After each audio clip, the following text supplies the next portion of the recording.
Okay. So we are continuing our study of the Rasa dance, chapters from Srimad Bhagavatam, by branching into the Chaitanya Charitamrita to better understand the hearts of Lord Krishna, Srimati Radharani, and Sri Chaitanya Mahaprabhu. In order to kind of connect the dots, I set up a reading review from last week. This is Chaitanya Charitamrita, Adi Leela, Chapter 4, The Confidential Reasons for the Appearance of Sri Chaitanya Mahaprabhu.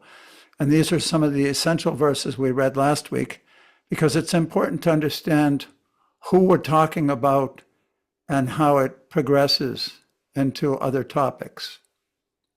The scriptures proclaim that Lord Krishna previously descended to take away the burden of the earth. To take away this burden, however, is not the work of the Supreme Personality of Godhead. The maintainer, Lord Vishnu, is the one who protects the universe. But the time to lift the burden of the world mixed with the time for Lord Krishna's incarnation. So, when was that? Oh, Anyone remember? 500 years ago. 500 years ago, the time for the Lord's appearance and the time for the burden to lift the burden of the earth I'm just appeared. Sorry. Okay. Bahushra knows. Bahushra? I thought you were saying 5,100 and some years ago. 5,000. Yeah. Any other clarity? Any scriptural conjunctions? Anybody? Happened to look it up. So Actually, there's a book. There's one book. I didn't know this was going to come up, which actually has all the epigraphic dates carved in stone that put the appearance of Lord Krishna, or the disappearance of Lord Krishna when Kali Yuga began back in 5102 or 5201. And when it began, when Kali Yuga began. So that's been proven in the epigraphical record. let's go a little more according to what Krishnadas Kaviraj Goswami is talking about, Right. because he's talking about a mentality and an inner bhav of Lord Krishna. Here it says, at the end of the Dwapara Yuga of the 28th Divya Yuga, Lord Krishna appeared on earth with full paraphernalia of his eternal Brajadam. Purport. This is from Chaitanya Charitamrita, 3rd chapter, the prior one to this. Now is the term of the Vaivasvata Manu, during which Lord Chaitanya appears. First, Krishna appears at the close of Dwapara Yuga of the 28th Divya Yuga, and then Lord Chaitanya appears in the Kali Yuga of the same Divya Yuga. Lord Krishna and Lord Chaitanya appear once in a day of Brahma, or once in 14 Manvantaras, each of 71 Divya Yugas in duration. What's a Divya Yuga? Anybody? 4 billion. No, I'm talking about just how many? Go ahead, Mukunda. When the ages go around one time, it's called a Divya Yuga. So it's Satya, Treta, Dwapara, and Kali. When they go around in their cycle, one time, that is a Divya Yuga, I believe. Okay, so once every 14, so 71 Divya Yugas It's a Manavantara. pass, and then that's a Divya Yuga. Once in a day of Brahma, the Lord appears. So he's pointing out here that at the time to lift the burden of the world, which is a time when there's a need for maintenance, and the time for that once in a day of Brahma mixed and merged. Therefore, when the complete Supreme Personality of Godhead descends, all other incarnations of the Lord meet together within him. Lord Narayan, the 4 primary expansions, Vasudeva, Sankarshan, Pradyumna, and Adiruddha, Matsya and the other Leela avatars, the Yuga avatars, the Manvantara incarnation, and as many incarnations as there are, all descend in the body of Lord Krishna. In this way, the complete Supreme Personality of Godhead, Lord Krishna himself, appears. At that time, therefore, Lord Vishnu is present in the body of Lord Krishna, and Lord Krishna kills demons through him. Thus, the killing of the demons is but secondary work. I shall now speak of the main reason for the Lord's incarnation. The Lord's desire to appear was born for two reasons. The Lord wanted to taste the sweet essence of the mellows of love of Godhead. In other words, there are activities, even in this material world, during the Bhoma Lila, that don't manifest in Goloka Vrindavan. And therefore, there's a purpose in the material creation that Lord Krishna finds pleasure, even here. In some environments, there aren't manifest there. So, the Lord wanted to taste the sweet mellows of love of God, the Parakiya Rasa, so many that we just read about, so many different things. And he wanted to propagate devotional service in the world on the platform of spontaneous attraction. We talked about that last week, Raga Bhakti. Thus, he is known as supremely jubilant and the most merciful of all. Lord Krishna thought, this is Krishna, not Lord Chaitanya, all the universe is filled with the conception of my majesty. But love weakened by that sense of majesty does not satisfy me. If one regards me as the Supreme Lord and himself as a subordinate, I do not become subservient to his love, nor can it control me. In whatever transcendental mellow my devotees worship me, I reciprocate with him. That's my natural behavior. In whatever way my devotees surrender unto me, I reward them accordingly. Everyone follows my path in all respects, O son of Prita, from Bhagavad Gita.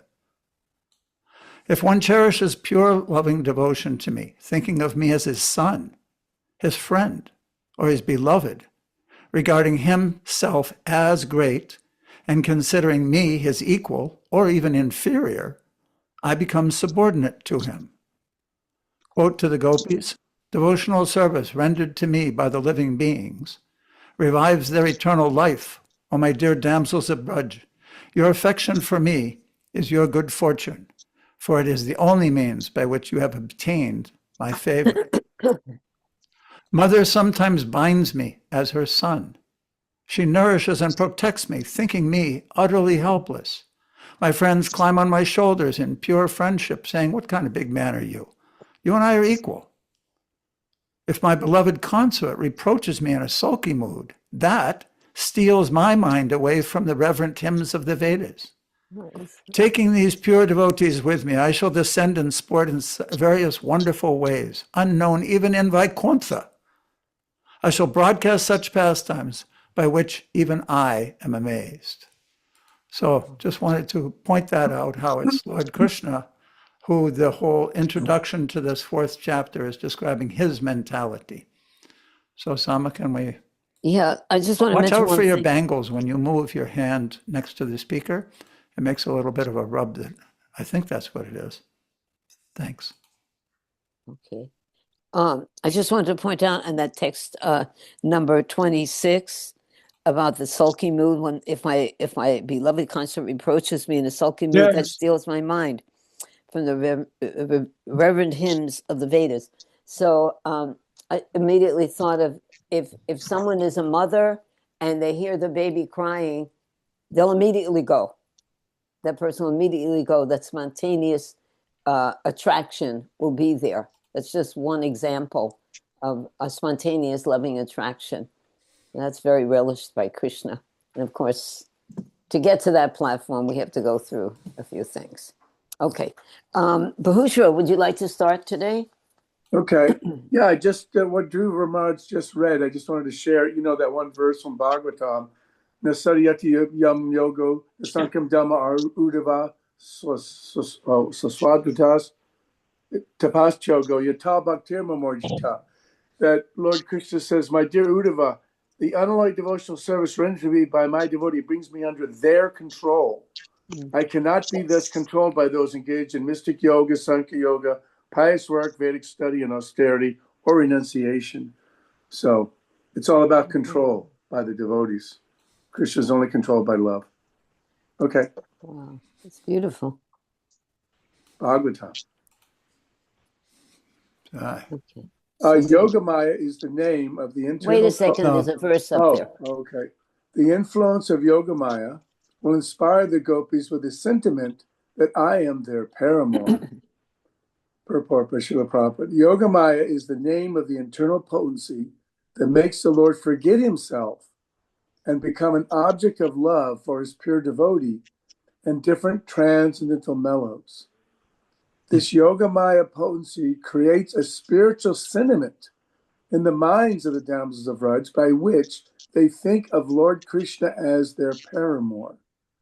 This sentiment is never to be compared to mundane illicit sexual love.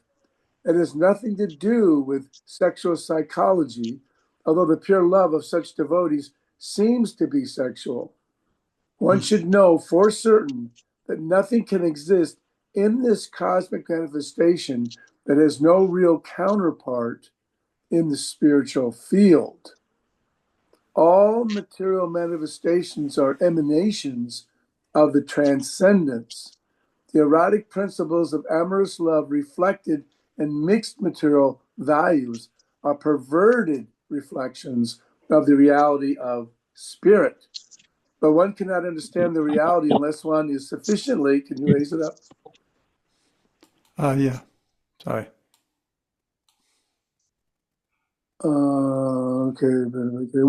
Unless one is sufficiently educated in the spiritual science. Because there's a lot of purports in this particular one, I've made some lines, and we're gonna read and then discuss, because otherwise we will never get through this. So, Sama, another reader. Okay. Mukunda, would you like to read? Thank you, Bahusha. Well, we'll have a discussion on it after. Okay.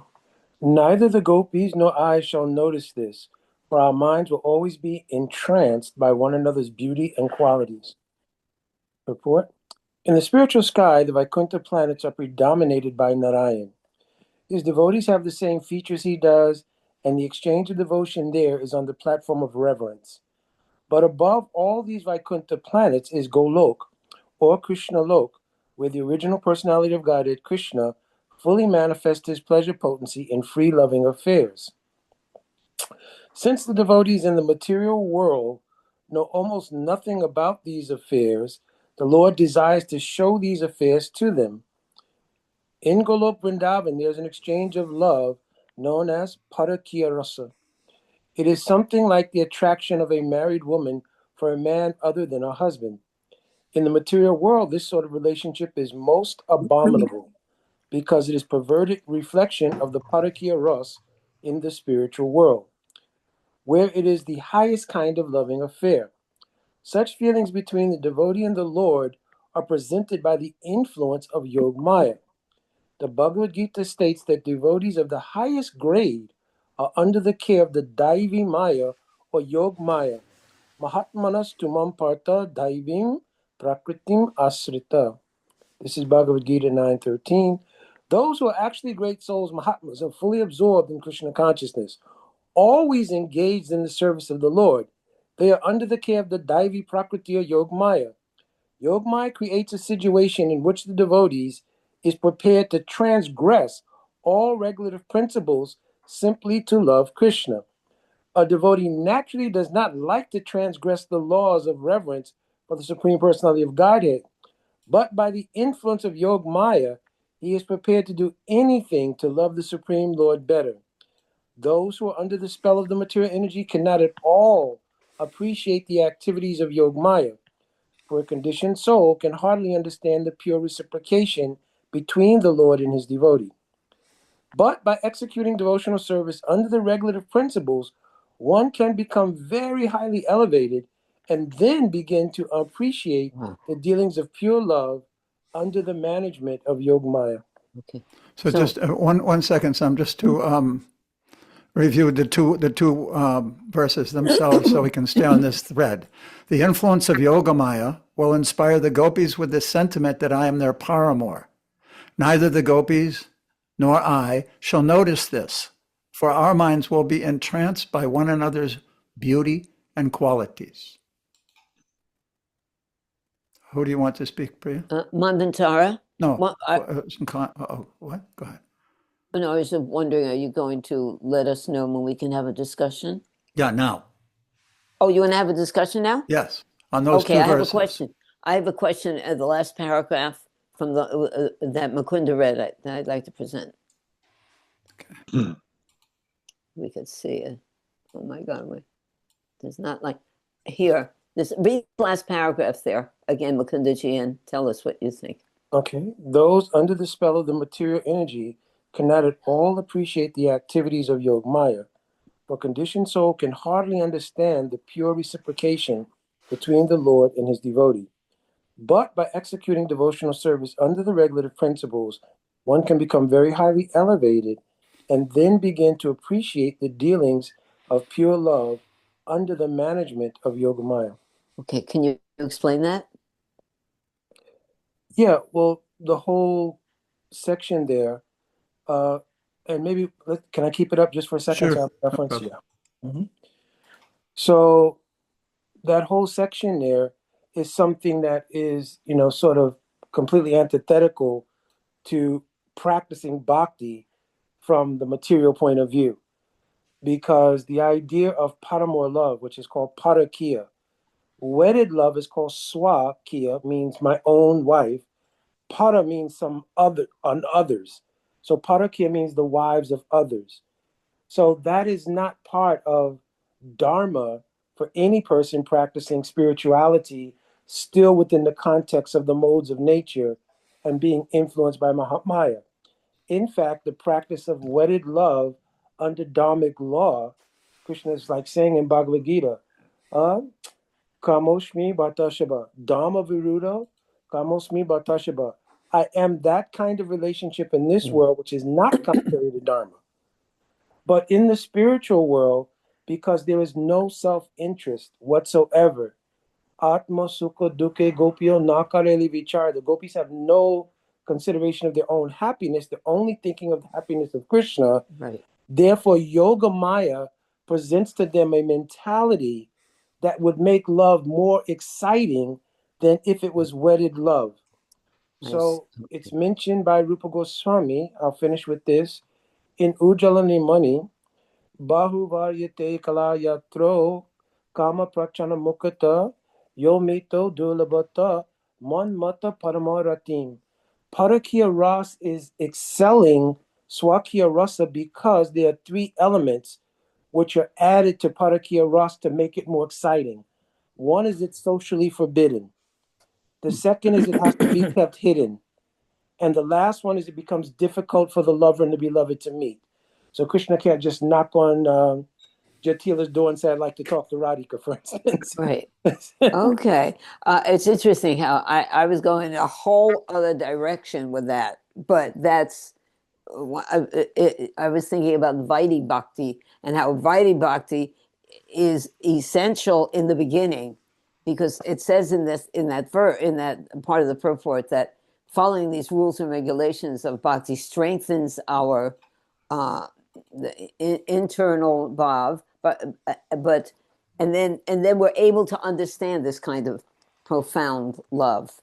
Yeah. Vaidhi Bhakti will help to control our material tendencies, and also eventually by doing service to the deity in the temple under the order of the spiritual master, it will take away self-interest and make the prominent yeah. interest in our life. Right. Also, there's an aspect to it that following regulative principles, Krishna says in Bhagavad Gita, Tesham satati yuktanam bhajatam pratipurvikam dadami buddhi yogam tam yena mama payantite. In order to hear that message from the Lord clearly requires cleansed heart, pure heart, the purer the heart. Otherwise, there's a stage of an anomaly, an anartha in devotional service called aropa, where we take our material conceptions and we overlap them into Krishna's pastimes. Right. So one has to become purified of that tendency. That's why submissive oral reception is so important.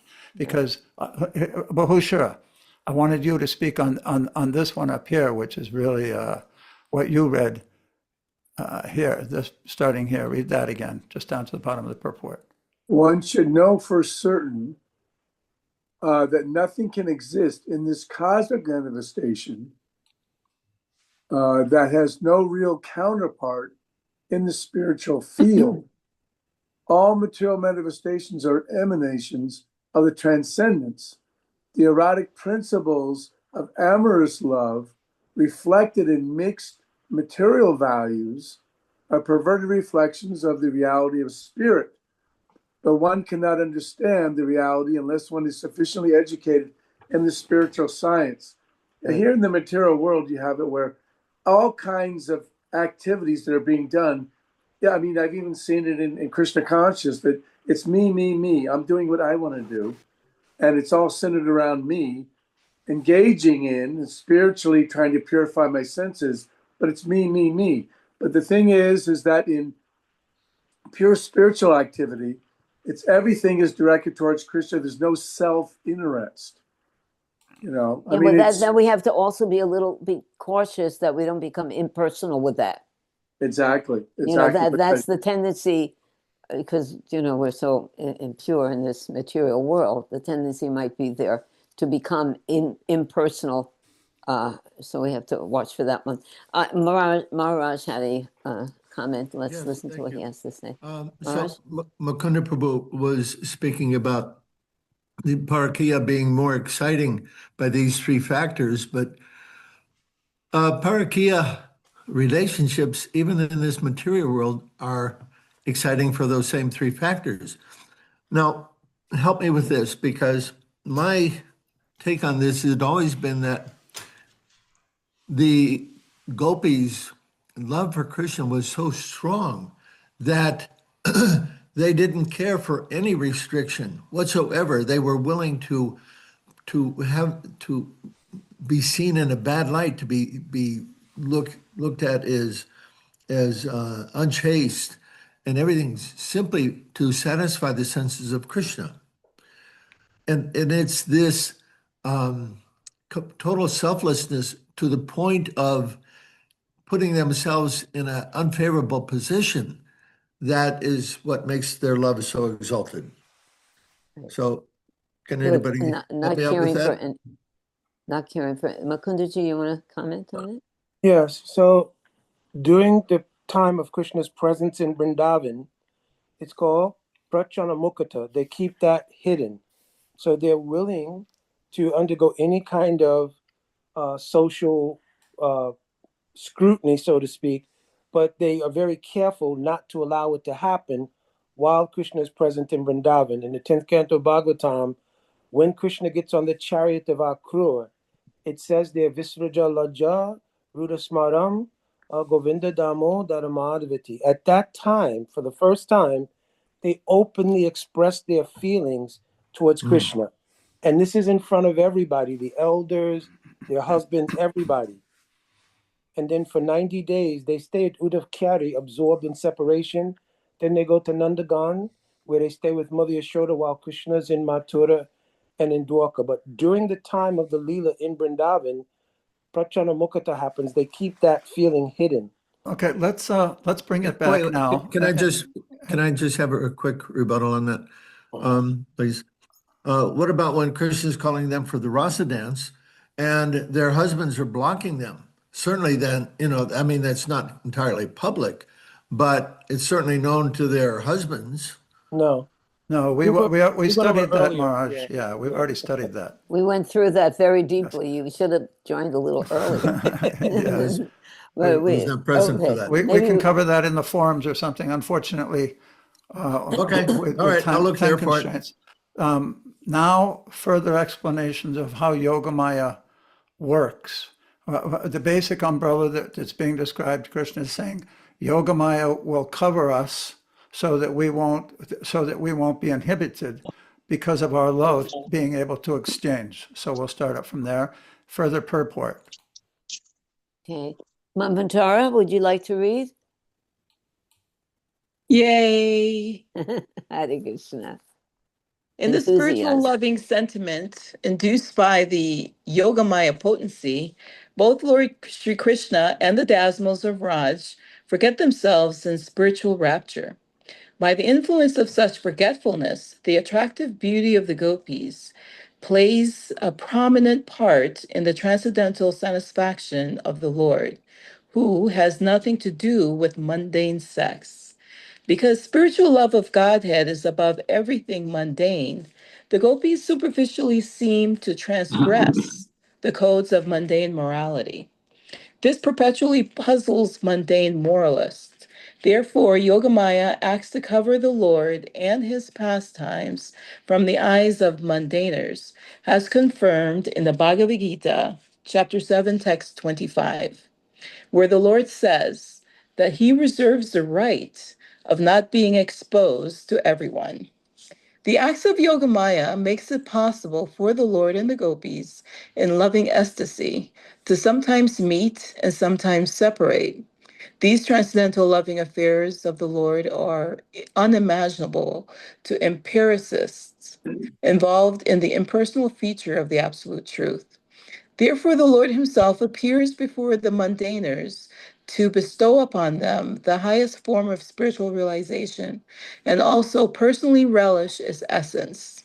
The Lord is so merciful that he himself descends to take the fallen souls back home to the kingdom of Godhead, where the erotic principles of Godhead are eternally relished in their real form, distinct from the perverted sexual love of so much adored and indulged by the fallen souls in their diseased condition.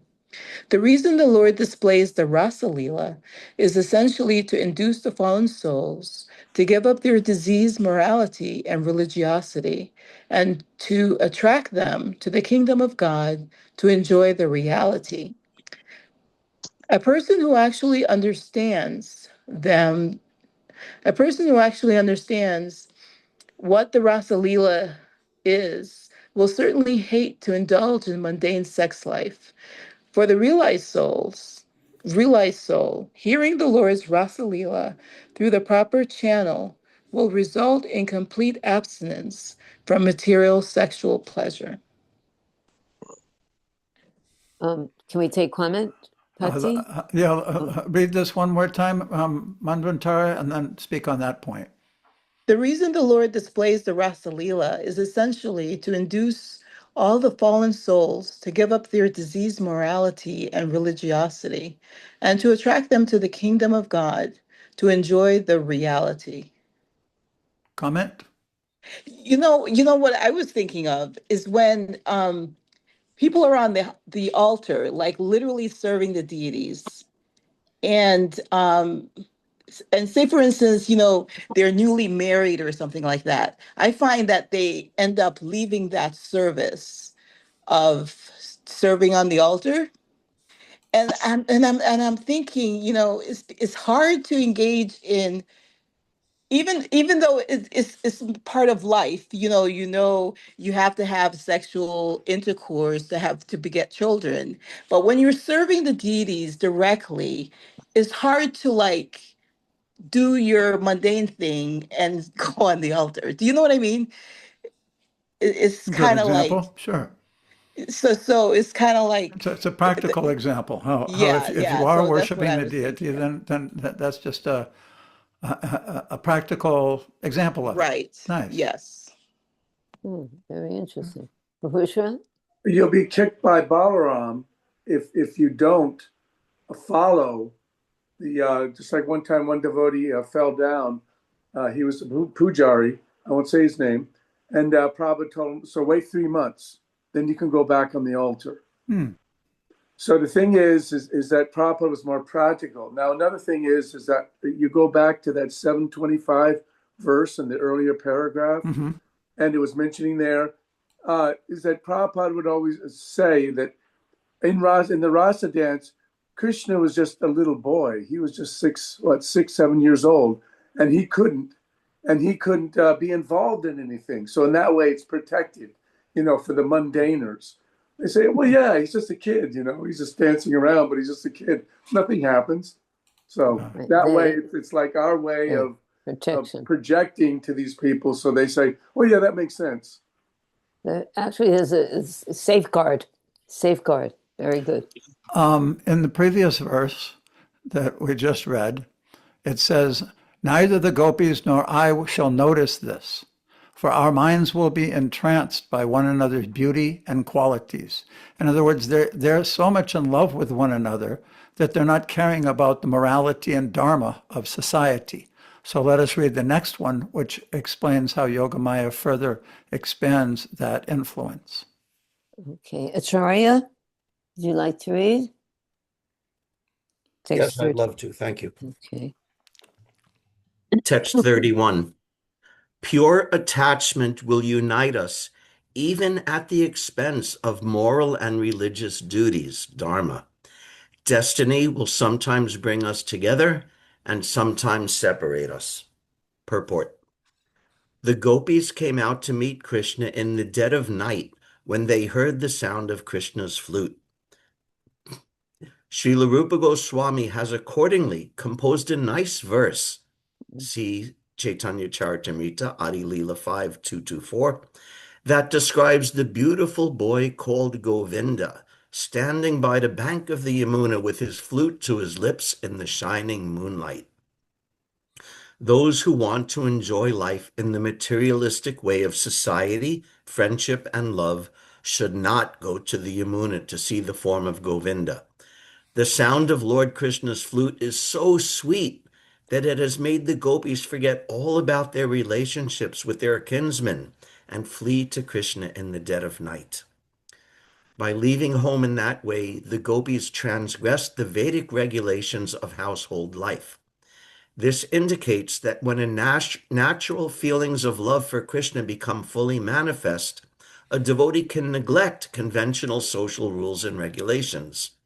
In the material world, we are situated in designative positions only, but pure devotional service begins when one is freed from all designations. When love for Krishna is awakened, the designative positions are overcome.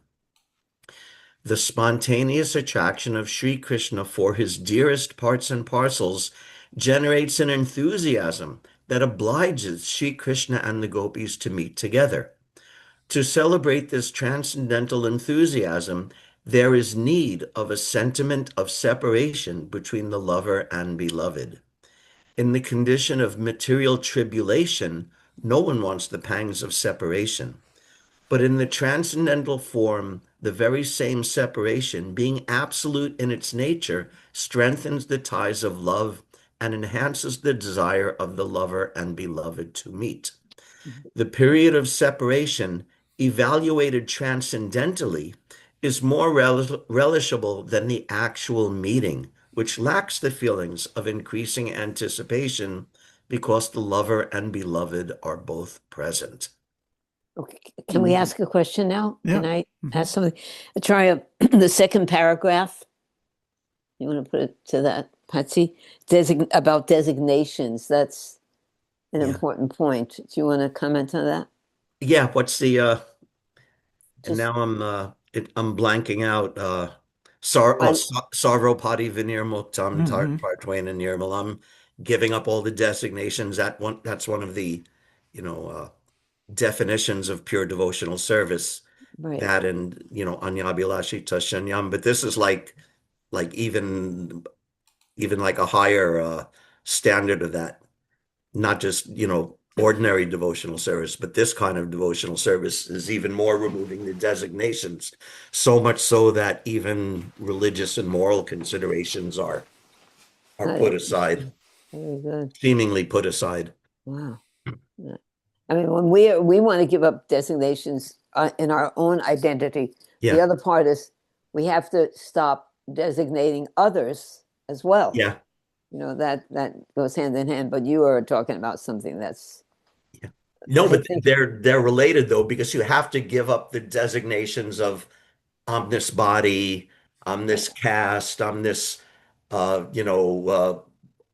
the different designations that we give up to become a devotee. You have to give that up first, and then you could go to like the Right, gopis are right, giving right. up designations on a whole nother level. So you can't jump to that without becoming transcendental Sure, first of and course. giving up the And gross in our material social dealings, designations. Yeah. we have to also not designate, Yeah, That's an important yeah, fact. yeah. That's a great point. Not just for ourselves, but we don't impose it on others either. Yeah, that will disturb our minds, actually.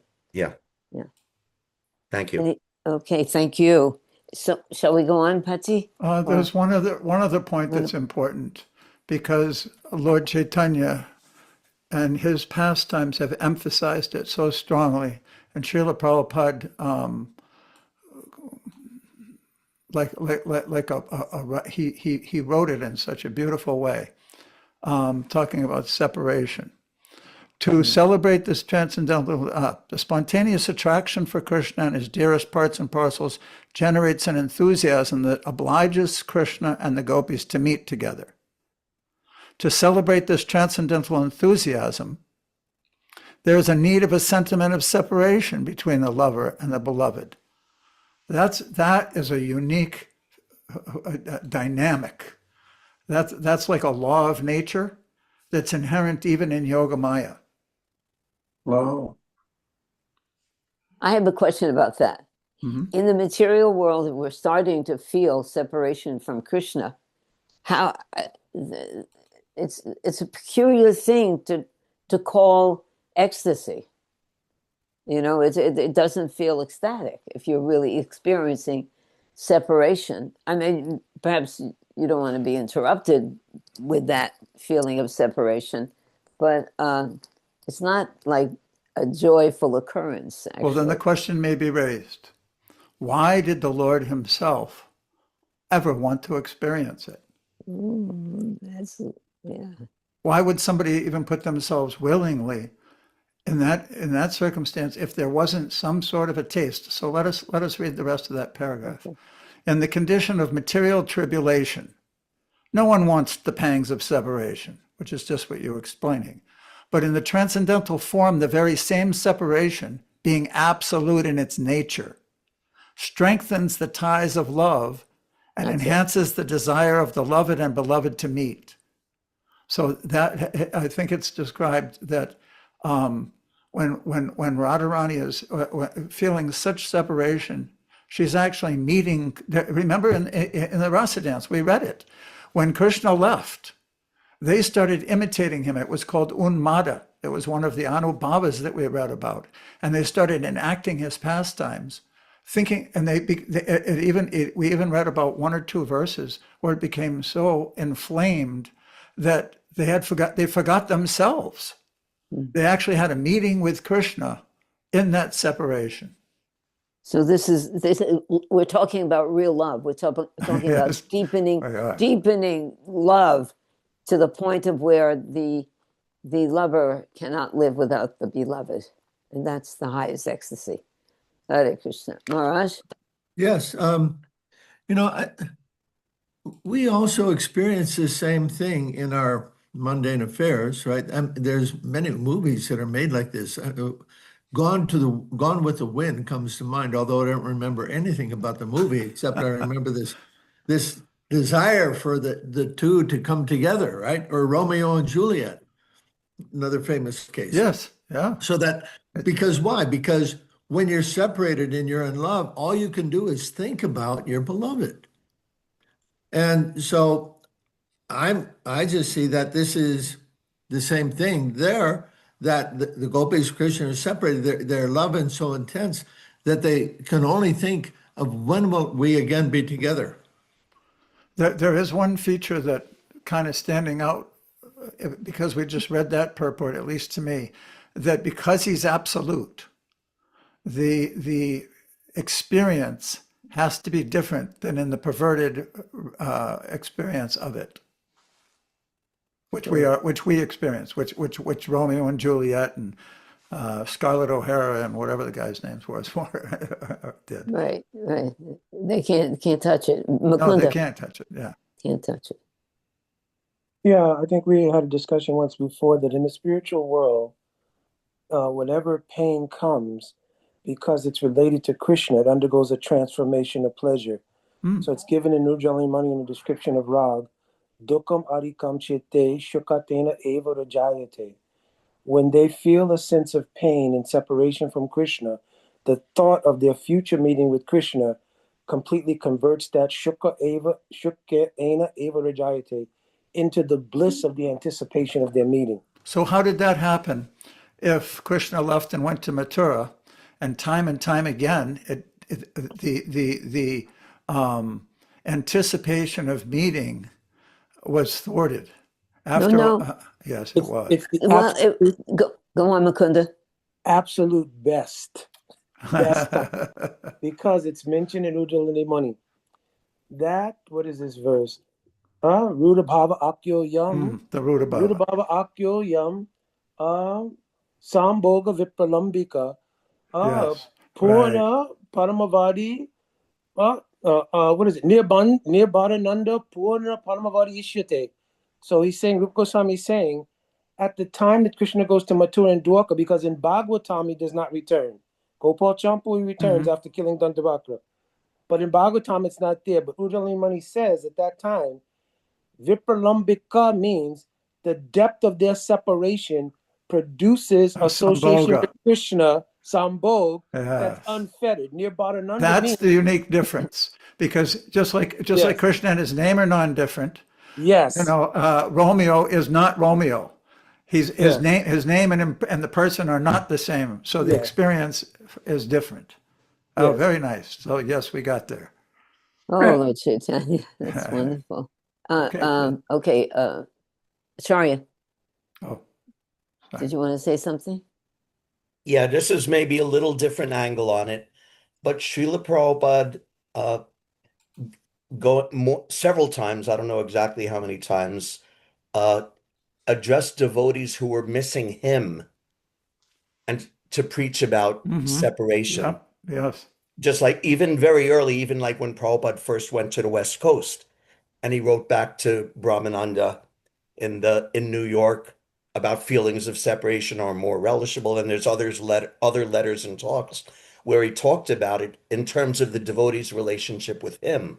So I thought that was really interesting that it's in one sense not the same, but in another sense it is, and it's related. It's a way that another way that we could enter into it from a Very little good. angle that might be more accessible. This is a very good point, Acharya, because basically our relationship with our spiritual master is a reflection of our relationship with Krishna. That we can't exceed.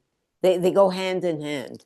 We have to have a relationship with our guru that will bring us to that relationship with Krishna. And Prabhupada is so brilliant that he says things like this. And look what we're reading. We are so blessed to have Srila Prabhupada. He said, I will get you in the back door. That's fine with me. Hare Krishna. Okay, let's go on now. Jatari, would you like to read? Jatari Prabhu? Yeah, let me see if We're I on can 32 and get 30. this going. Okay, yeah, I think can you hear me all right? Yep, perfect. Yeah. Okay. Text 32. I shall taste the essence of all these rasas. And in this way, I shall favor all the devotees. Text 33. Then, by hearing about the pure love of the residents of Braja, devotees will worship me on the path of spontaneous love, abandoning all rituals of religiosity and fruitive activity. Purport. Many realized souls, such as Raghunath Das Goswami and King Kulashekar, have recommended with great emphasis that one develop the spontaneous love of Godhead, even at the risk of transgressing all traditional codes of morality and religiosity. Sri Raghunath Das Goswami, one of the 6 Goswamis of Vrindavan, has written in his prayers called Mana Shiksha that one should simply worship Radha and Krishna with all attention. Na dharamam nid dharamam shruti gana niruktam kila kuru. One should not be much interested in performing Vedic rituals or simply following rules and regulations. King Kulashekar has written similarly. In his book Mukunda Mala Stotra 5, I have no attraction for performing religious rituals or holding any earthly kingdom. I do not care for sense enjoyments. Let them appear and disappear in accordance with my previous deeds. My only desire is to be fixed in devotional service to the lotus feet of the Lord, even though I may continue to take birth here, life after life. Surrendered. Okay, we're going on, and then we'll speak about it in a little bit. Yeah. Pati? Okay. Faye, would you like to read? Thank you, Jatari. Thank you. We're going to discuss it after, okay? Text 34. I'll do the Yep. Sanskrit for you, Faye. Thank you. Anugrahaya bhaktanam manusam deham ashritaha bhajate tad dashikridha ya shrutva tatparo bhavet. Thank you very much, Dhruva Maharaj. Krishna manifests his eternal human-like form and performs his pastimes to show mercy to the devotees. Having heard such pastimes, one should engage in service to him. Purport by Srila Prabhupada.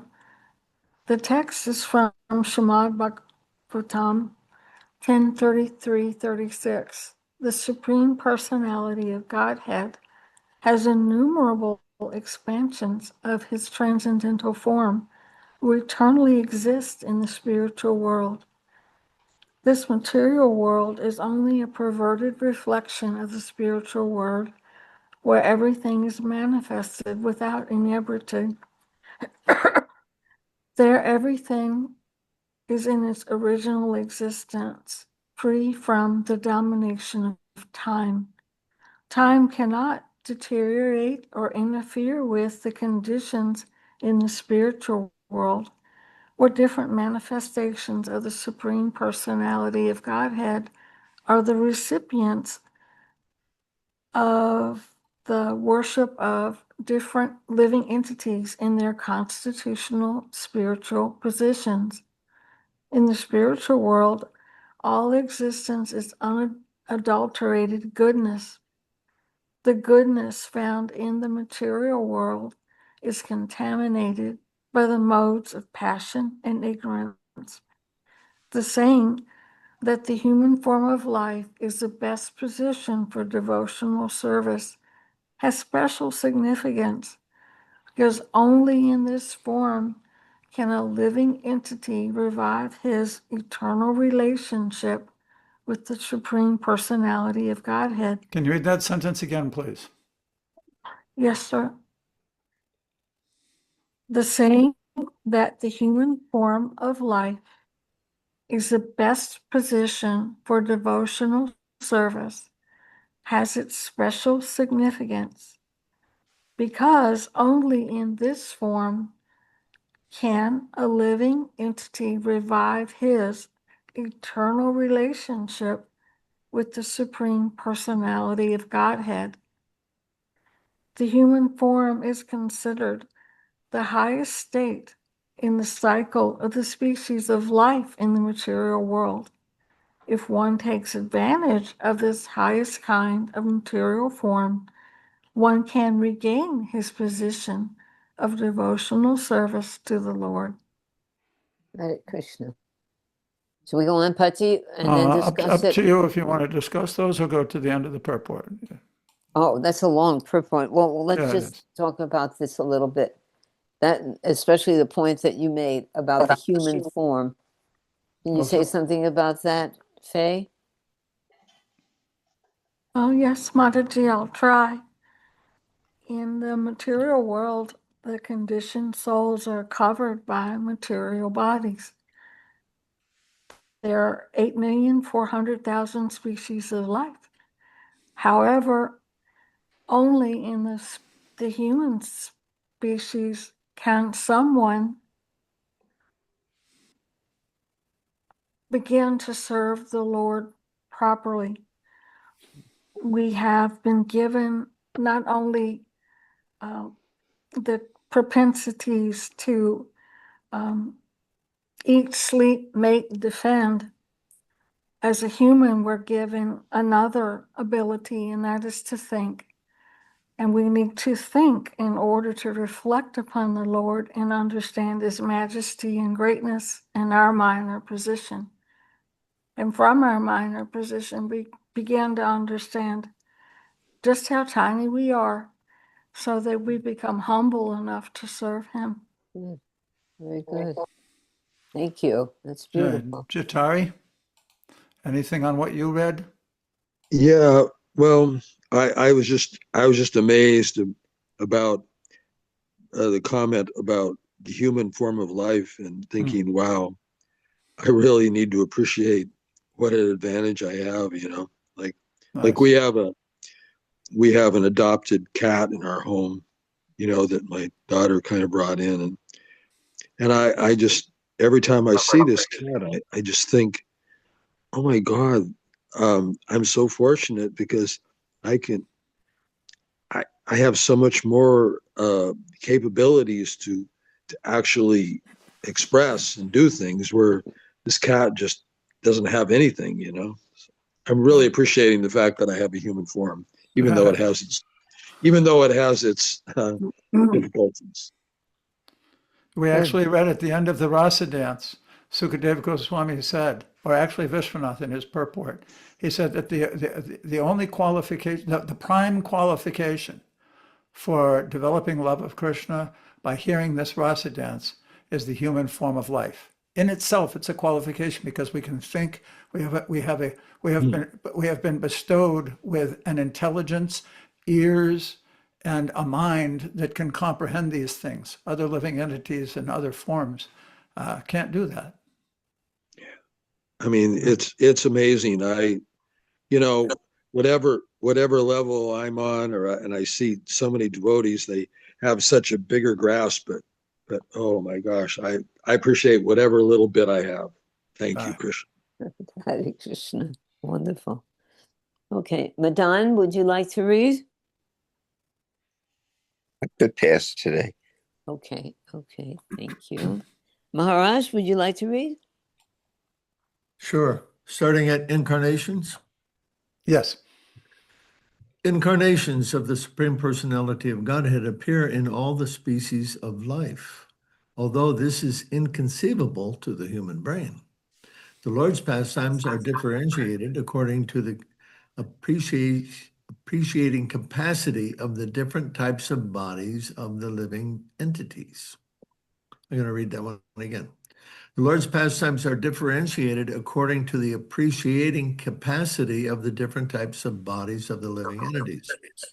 The Lord bestows the most merciful benediction upon human society when he appears in his human form.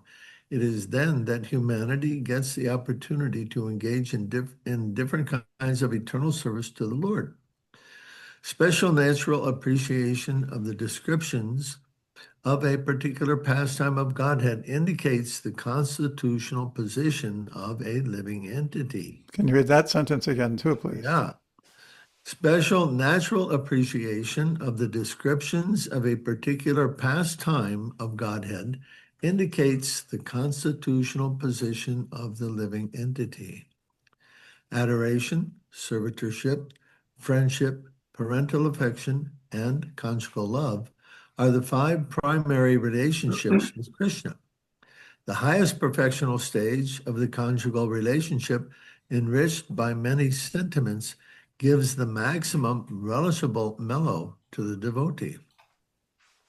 The Lord appears in different incarnations as a fish, tortoise, and boar, and Parashuram, Lord Rama, Buddha, and so on, to appreciate the different To appreciations of reciprocate.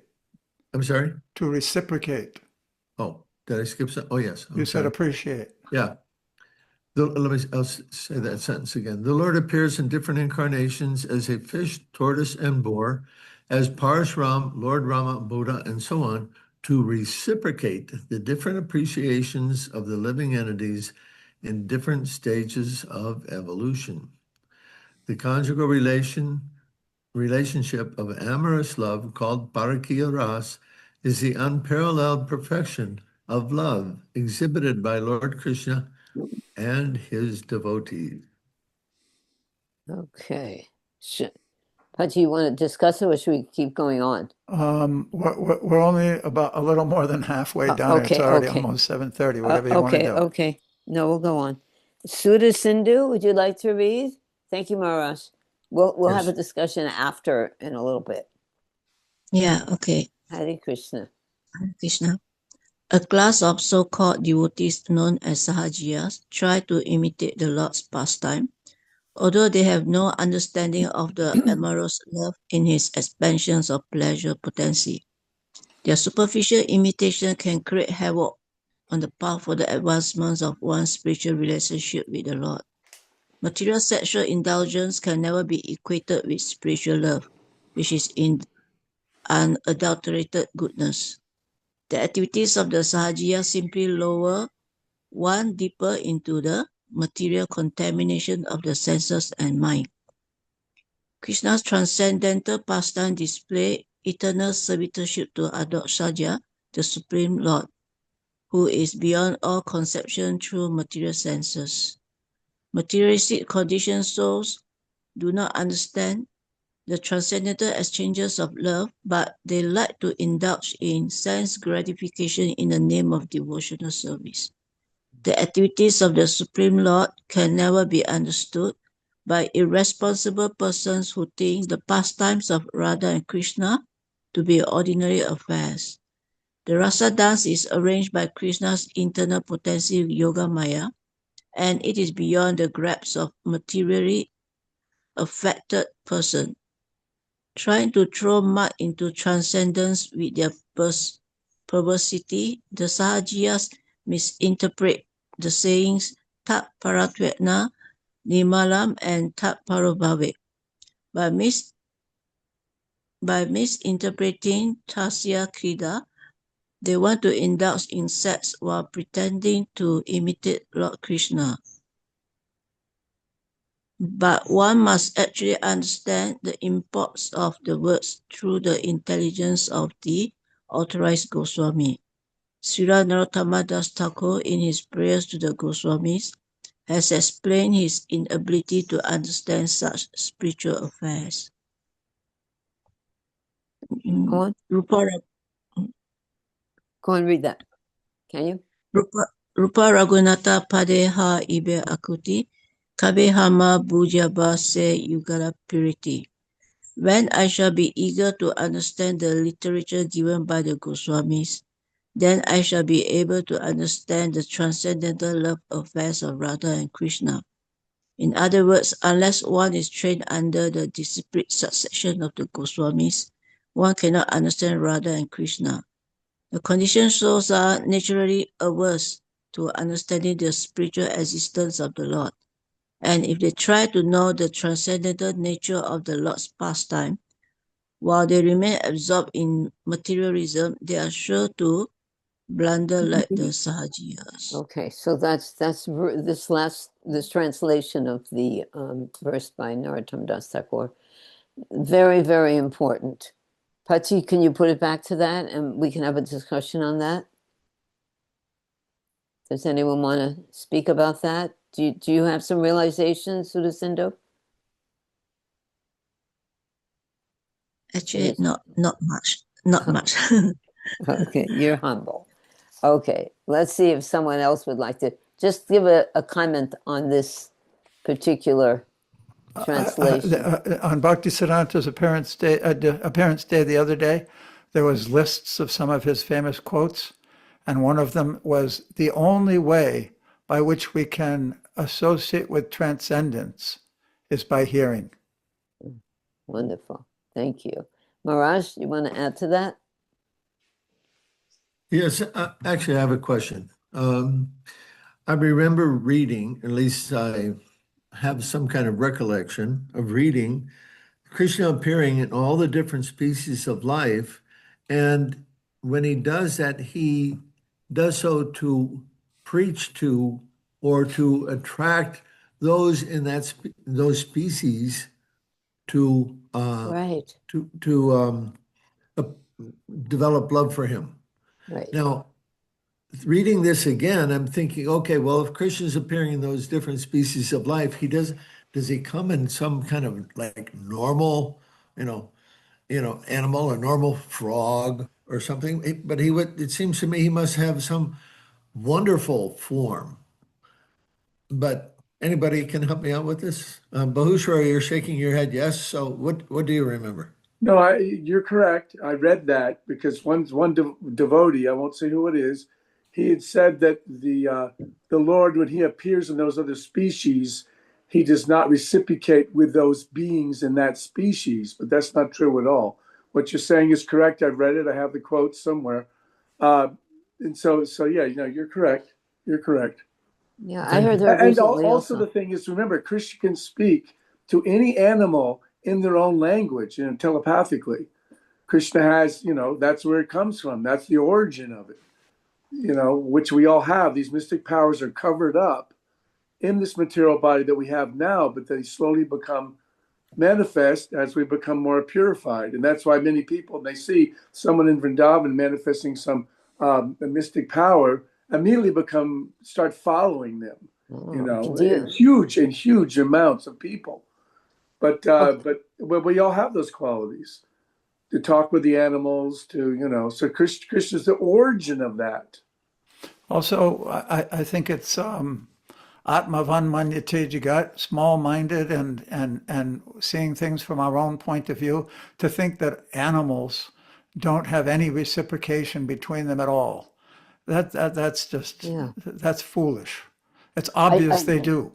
I just heard on a lecture, Srila Prabhupada was saying that even the ants, enemies, they have a society, and they have a family, and they have relationships. I mean, every species has relationships. Look at the bees. There was a class today talking Yes. about the bees. Go on. Let's read the first paragraph of that up above again, because it kind of sheds light on Srila Prabhupada's explaining something. Incarnations of the Supreme Personality of Godhead appear in all species of life, although this is inconceivable to the human brain. The Lord's pastimes are differentiated according to the appreciating capacity of the different types of the bodies of the living entities. That's important. Yayatamam prapadyante. The Supreme Lord bestows the most merciful benediction upon human society when he appears in his human form. It is then that humanity gets the opportunity to engage in different types or different kinds of eternal service to the Lord. So again, emphasizing the benediction of being bestowed a human form of life.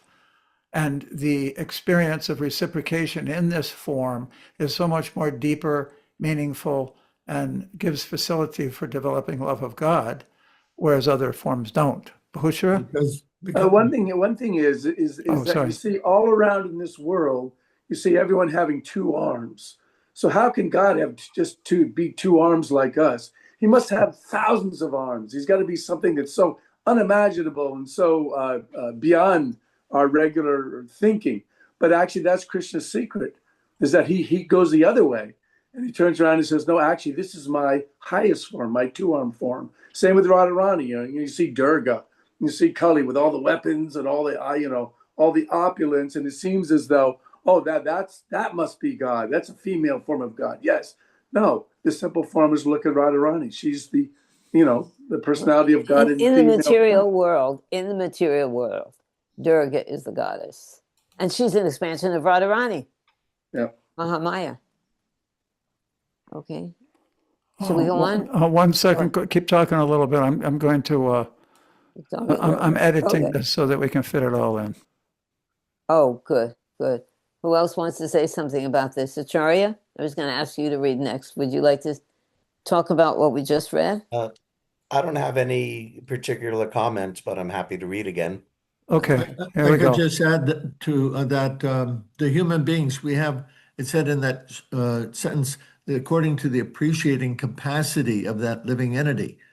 So the humans, we have a greater greater capacity for appreciation than the animals do, who are limited by their body and consciousness. Yes. And you see the deer licking Lord Chaitanya. When Lord Chaitanya's there, you see that picture of the deer licking Lord Chaitanya's body, and they're reciprocating because the animals do that when they're feeling great affection towards another. Good example. And that has to be some special. Although we deer. read about the dog of Shivananda Sen this morning, we heard about that in class. That was pretty astounding. Do you want to, did you finish doing your thing? Yes. Pat? Yes. Okay. Okay. Let's, Charlie, would you like to read something? Yes. Before you do it, Charya, I got one more thing. I want. Come on. Okay. Okay. No, I'm good. Technical. I'm just gonna scroll up to the verse here so that we can put it into context. Read the verse, please. Here. Anugrahaya bhaktanam manusham deham ashrita bhajate tadrishi krida yashrutva tatparo bhavet. Krishna manifests his eternal human-like form and performs his pastimes to show mercy to the devotees. Having heard such pastimes, one should engage in service to him. This was how Sukadeva Goswami tied up the whole Leela. That's one of the final verses to the chapters. And then here, go ahead. Text 35. Here the use of the verb bhavet, which is in the imperative mood, tells us that this certainly must be done. Non-compliance would be abandonment of duty. Just as these desires are the fundamental reason for Krishna's appearance, whereas destroying the demons is only an incidental necessity, so for Sri Krishna Chaitanya, the Supreme Personality of Godhead, promulgating the Dharma of the age is incidental. When the Lord desired to appear for another reason, the time for promulgating the religion of the age also arose. Thus, with two intentions, the Lord appeared with his devotees and tasted the nectar of prema with the congregational chanting of the holy name. Thus he spread kirtan even among the untouchables. He wove a wreath of the holy name and prema with which he garlanded the entire material world. In this way, assuming the sentiment of a devotee, he preached devotional service while practicing it himself. Wow. That is so beautiful. Oh, what devotee does that remind you of? Come on, make my day. Jai Prabhupada. Jai Prabhupada. That when I read that verse this time, garlanding the whole world with the holy name. That's what Prabhupada did. That's what Prabhupada did. Hare Krishna. Okay, so there in this reading here, there's a huge purport at the end that's very, very beautiful, but due to time, we've taken it out.